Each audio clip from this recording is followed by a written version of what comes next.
It's my feel-good breakfast show.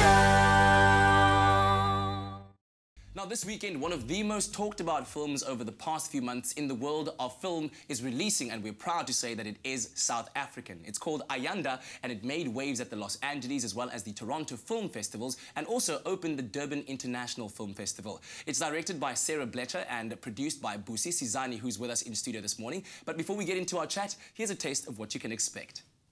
When I look at a piece, I think, can I bring this back to life? So you want this transformed into what exactly?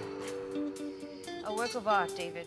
The thing is, we get old cars. It's like old, that people don't even use anymore, and then we reinvent them. This is ambitious. Do I see it? Yes, I can. And sometimes I'm right. This is like the beginning of freaking everything.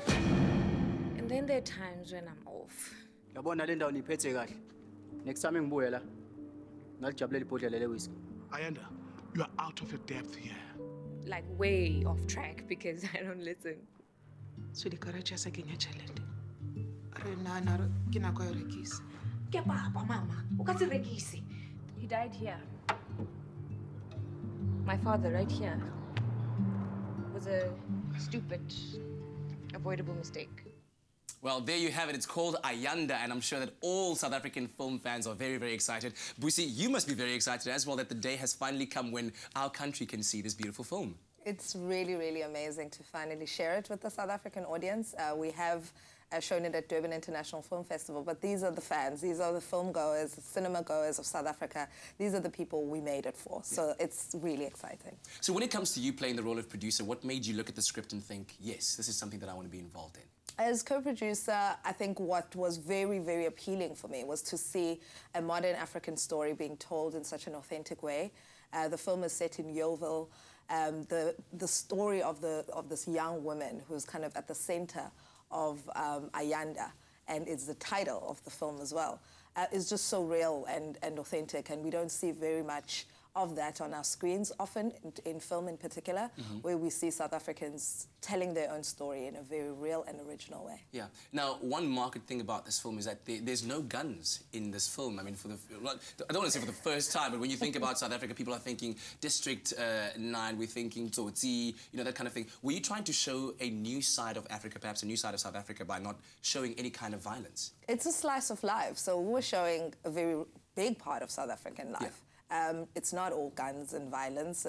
There are real people who are dealing with love and loss in families, in homes all across the country, and this is just that. Yeah.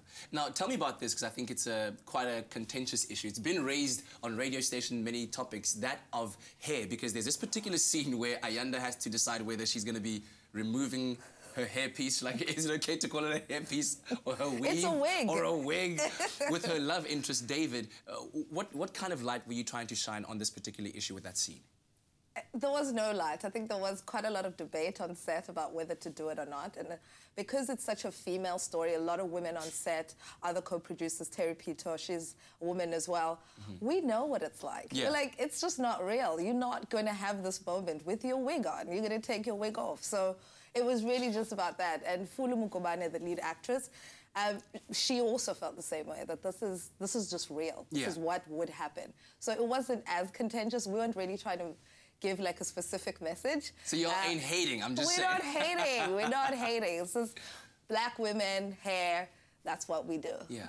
Now, the film has also seen very great international success so far. It's been very, very well received, and I hope that it's going to do exactly the same in South Africa as well. What do you think is it that's made people latch onto it so quickly? I think because more than anything else, it's a human story. Every single person who watches this film, whether you're from South Africa or you're not, you can see yourself in it. You know what it's like to be a little girl. You know what it's like to be growing up, growing pains. Everybody understands that. So the story kind of transcends race, it transcends country, and it really goes to the heart of just what it is to be a human being. Yeah. And so there are some very exciting prospects coming up. Tell me about the linkage that you have with the film in the US. So we have we've been very lucky with this film. I think for the reasons that we've already shared of how well it's done. And it's been bought in the US by a company owned by Ava DuVernay, who's the director of Selma. Wow. And she's a fantastic ambassador for the film as well in the United States. So we're very excited. Oh, We'll see what happens. That is fantastic. And then just one last word of inspiration for aspiring filmmakers in South Africa that, you know, kind of look up to you and say, we want to achieve and attain that kind of success. Do what's original, do what's real, and do what's truthful. Yeah. People are attracted to the truth. Oh, fantastic. Well, congratulations and good luck for the future. Get them dollar bills. Thank you. Busi telling us all about Ayanda, of course, a proudly South African film that is premiering this weekend all over the country at film, of course, theatres. Now go out there and support it. We really want to see our film industry doing very, very well. And as you said, a story about truth and maybe one that you might relate to.